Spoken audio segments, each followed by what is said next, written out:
ఈ ప్రపంచంలో ఎంతమంది అందగత్తులున్నా నీ భార్య నీకు అందగత్తిగా ఉండాలి. ఎందుకు తెలుసా? తను పెళ్ళైన కాడ నుండి ఇంతవరకు నీకోసం తన జీవితాన్ని, తన శరీరాన్ని, తన అందాన్ని త్యాగం చేసింది కనుక. చాలా మంది అందాలు పెంచుకోవడానికి బ్యూటీ పార్లర్కి వెళ్తూ ఉంటారు. కానీ భార్య యొక్క అందం ఏంటో తెలుసా?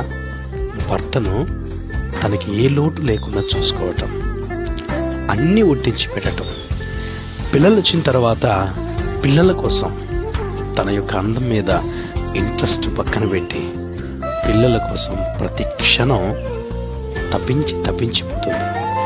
పెళ్ళైన తర్వాత ఒక స్త్రీ యొక్క బ్యూటీ ఏంటంటే భర్త, పిల్లలు, కుటుంబమే. కాబట్టి ఇక ఏ అందముతో తనకు అవసరం లేదు. అలాంటిది భర్తలారా, ఎందుకని భార్యను అందగత్తిగా చూడలేకపోతున్నారు? చాలా మటుకు భర్తలు అందగత్తెలుగా చూడలేకపోతున్నారు. కాబట్టే ఈ మాట మాట్లాడుతున్నాను. పక్కింటి బిర్యానీ కంటే మన పుల్లగూర చాలా మంచిది.